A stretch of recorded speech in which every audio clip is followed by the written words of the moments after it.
All right, YouTube, how you doing? Welcome back to the channel. It is June 22nd. We got a smaller than usual MLB slate to jump into today, but happy Thursday to everyone out there. We're going to go into each and every game. I'll give you my lean or leans on the games, but all my final plays, those will live in the pinned comment. I always update them by game time. Yesterday, we had a late ad, and I wish we didn't. We ended up going 1-1 with two of our picks being postponed because that Braves-Phillies game was postponed, so that affected our Braves money line pick and a Ronald Acuna Jr. HRR hits, runs, and RBIs play there. But the plays that stood were the Twins money line. That cashes for us in extra innings. You love to see that.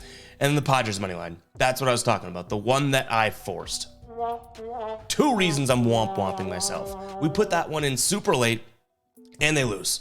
And also I keep saying this Giants win streak is going to come to a close. And it doesn't. So I deserve the womp there. 1-1 night. Look to bounce back tonight. 1-1 is not going to kill us, but I'm not writing home to mommy and daddy about it either. So we got to go ahead and bounce back tonight. Before we do, I do want to talk to you guys about Daily Grind Fantasy. You've seen them on the channel before, but this is a super cool tool if you guys are on Prize Picks, on No House Advantage, on Underdog, any of those DFS player prop pick'em format sites or apps, guys. It is very cool. What it does is it looks at the line that you have over on Prize Picks right here in the first column, and it compares it to the average sportsbook line as well as the average sportsbook's odds. So for example, we have two here. This one line is the same, 0.5 total bases, right, for Cody Clemens, 0.5 total bases. Okay, well, there's no difference in the line, but what we do have is Pinnacle at -137, DraftKings at -135, MGM -135, BetMGM -130. So this is actually fairly juiced towards the over here on sportsbooks. And if you don't know, sportsbooks, the higher the negative number means that's the likely outcome that they think. That's how they kind of save themselves. If someone takes the over on a sportsbook,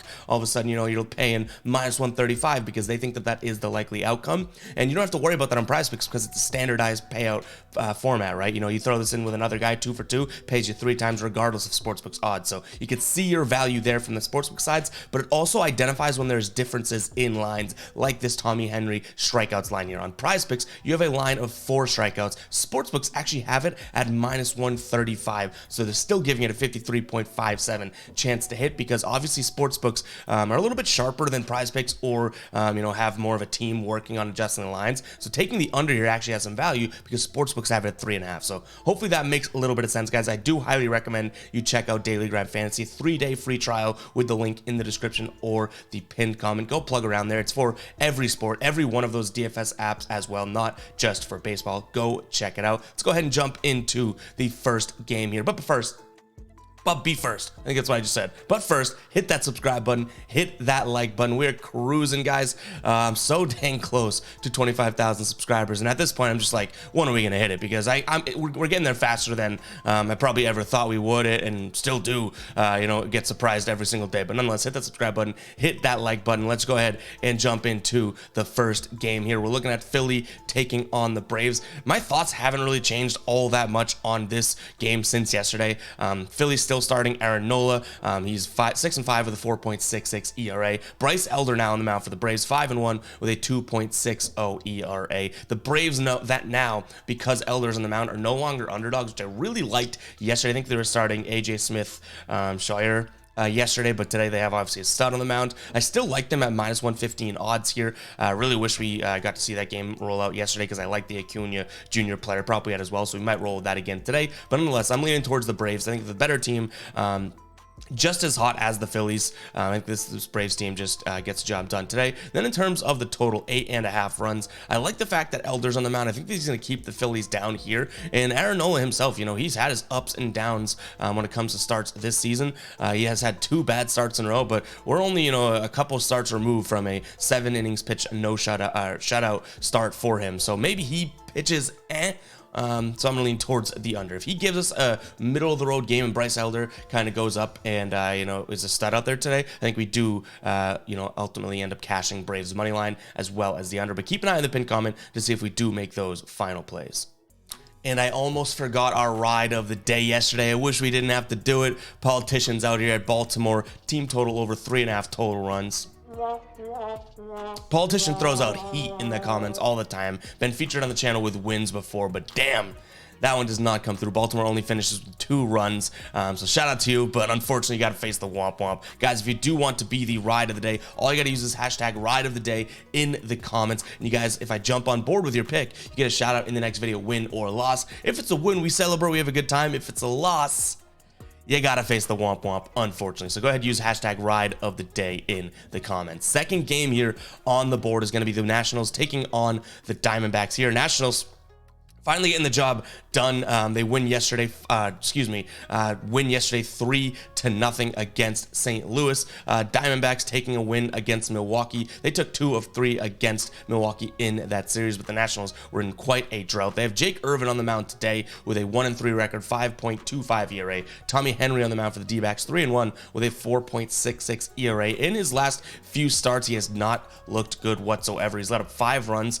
in less than 5 innings pitched in 2 of his last 3 starts. And Irvin actually coming off of a decent start here. 5 innings pitched, 1 earned run, a 1.2 whip, and 4 Ks. That being said, I don't think this Nationals team is kind of up to par with what this Diamondbacks team is doing. They just played earlier this month as well, if I'm not mistaken.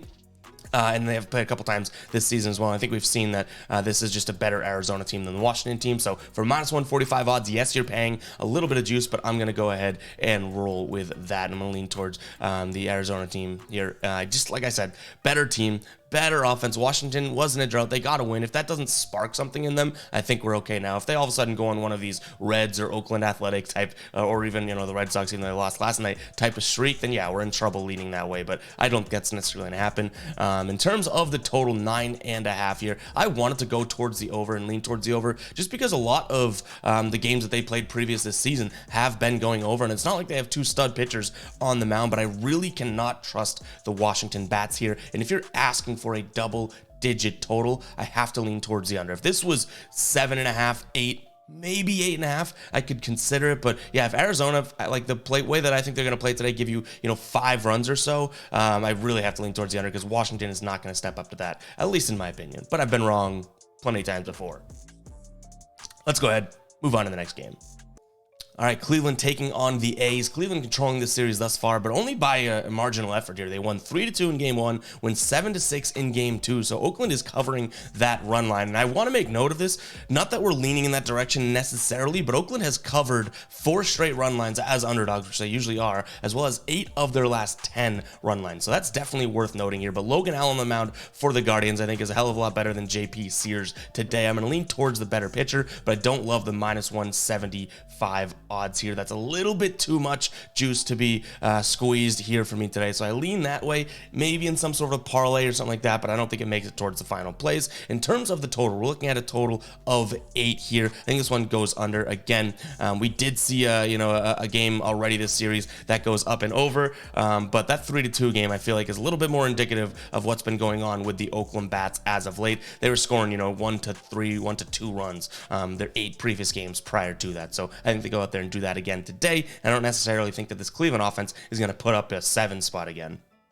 All right, next up we have Minnesota taking on the Red Sox. We do now have odds for this to some degree. It is the opening odds, but Minnesota -160 favorites at home here on the money line. Total is sitting at 9 runs. I think this is a value spot for the Red Sox. Garza's on the mound for them. Don't necessarily love to see that going up against Joe Ryan, especially. This Minnesota team has a couple good pitchers out there, so I'm going to slightly lean towards the Red Sox just because I'm not considering -160, and even still, the Red Sox took this team 2 extra innings and actually controlled a decent amount of that game last night. So I'm going to lean towards the Sox here for +150 odds over on FanDuel. That's where I think your value is. In terms of the total, I cannot really consider Red Sox unders right now because they are just hitting overs and overs and overs, or just starting to, which is kind of giving me flashbacks to the beginning of the season.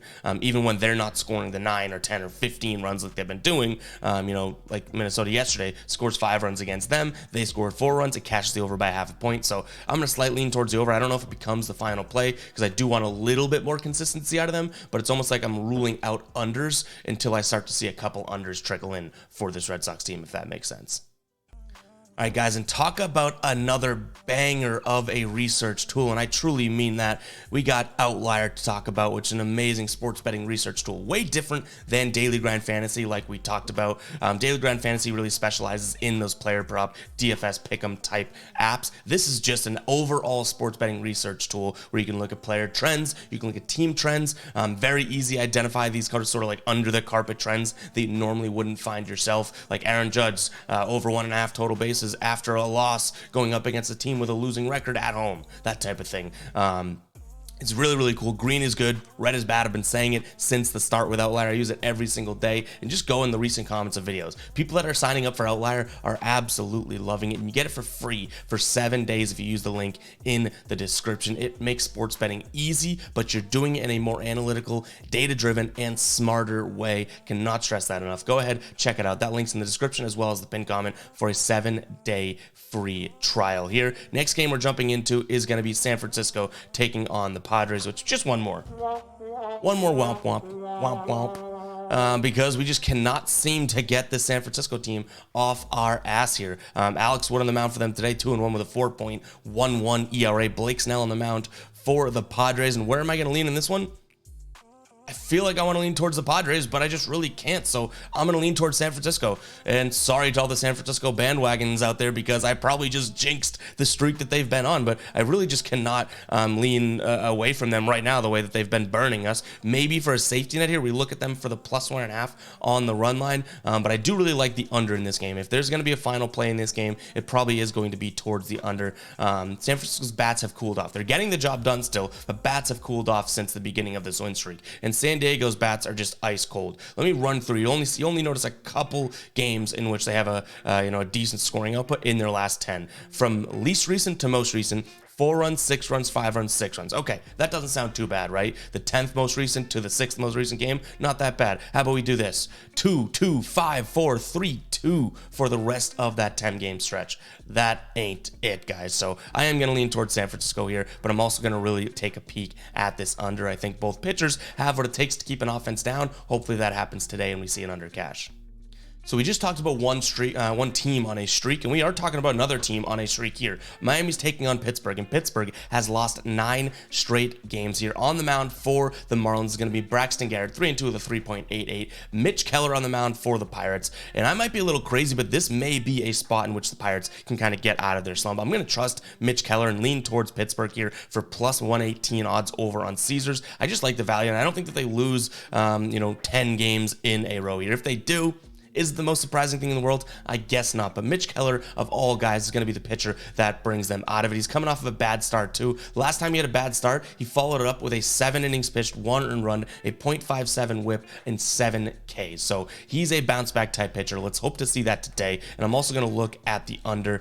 Using that outlier tool that I just showed you guys, if we take a peek at this outlier, if you actually look at the percent of bets and percent of money here, very big difference. I'm going to trust the sharps in this one and kind of fade 78% of the public. I love to see that difference, because this means the people that are betting, the $2 and $3, no shame on that, but there's more quantity on, the over here. But in terms of the bets that are coming in with the high roller stakes and whatnot, those are leaning towards the under. So I do like to see that. I'm going to lean in that direction for sure. So yeah, we do like the Pittsburgh Pirates today, which maybe I can sound the alarm, I guess. Maybe kind of psycho alert alarm engaged, and I'm also going to take a peek at the under. All right, guys, moving on. We got Tampa Bay taking on Kansas City. I didn't want to do this, but if you're still watching right now at the 13-minute mark, drop a number 13 in the comments. The lucky 13.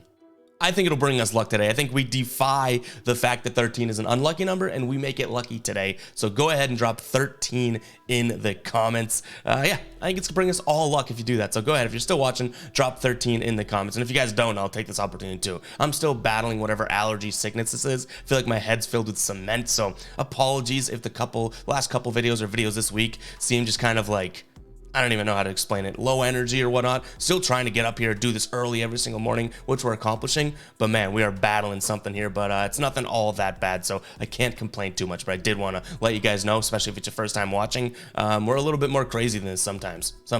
But let's move on here. Like I said, we got Tampa Bay taking on Kansas City. The Rays are 370 here at home. Makes sense. They got Shane McClanahan on the mound. This is probably some sort of a parlay piece or anything like that, but what I do like is the over 7.5. We saw 7 runs scored and 6 runs scored in Tampa Bay's last 2 games. I smell their bats heating up. Some wood is burning. I like them to put a decent amount of runs up today. Kansas City's coming off of, scoring. What did they score? I think it was 4 runs against Detroit, 2 of the 3 games that they played. So if they give you 2 to 3 runs today, I think Tampa Bay is going to put up a decent amount to go over the 7.5 mark. So it's going to kind of come down to Tampa Bay, because I could also see McClanahan shutting down Kansas City. But nonetheless, I think Tampa Bay comes out and possibly covers this over by themselves here. So I like Tampa Bay, maybe some sort of a parlay throw-in, but I do like the over in this game as well. All right, Yankees taking on Seattle. Seattle has not had the best of luck yet, down 0-2 in this series. Domingo Germán on the mound for the Yanks today, 4-4 with a 4.30 ERA, and Brian Woo on the mound for the Mariners, 0-1 with a 7.3 ERA. He did come off of a nice little pitching outing the other night against the White Sox. He let up 2 runs through 5 2/3 with 9 strikeouts, but a .53 whip. So that's worth noting here. Didn't get the win because they only scored 2 runs for him. In fact, they only scored 2 runs for him, or 3 runs for him, I guess. I don't even think they were for him now that I think about it too. I don't think he got the win, but that was a very low scoring game altogether. Nonetheless, though, I don't think it really, makes much sense to lean in either direction. I can see either team pulling this one out. So unfortunately, guys, if you do have a play on this, go ahead and let me know in the comments. But I like the under more than anything in this game. I don't think that these bats are going to come to play, and we've seen already, a couple games go under in this series, 3-1 and 4-2. I don't see any reason why it would stop now. Neither one of these offenses have been putting up many runs over their last, 7 to 10 games either. So I do like that. But again, it's unfortunate, but I don't have the biggest of leans on this game from a side perspective, because I do think that, Domingo Germán, he's probably going to get the nod as the better pitcher, but I don't really love him either. And Brian Woo, that record and ERA are just a little bit out, they're a little misleading, I guess I should say, just due to the fact that I think he pitched 2 innings with like 6 earned runs in his season opener. You know what I mean? So that ERA is not actually a 7+ ERA. So I'm not going to put too much weight into it. So I think it's going to be a fairly evened match. Just going to be a little bit low scoring. So I'm going to lean towards the under. Guys, that is all I have for you guys. I hope you guys do enjoy the video. If you did, go ahead and hit that like button and hit that subscribe button if you have not yet. Drop that hashtag ride of the day in the comments, and also drop that 13 in the comments, because it's going to bring us luck today. I can feel it. But I'll catch you guys in the next video, all right? Peace out.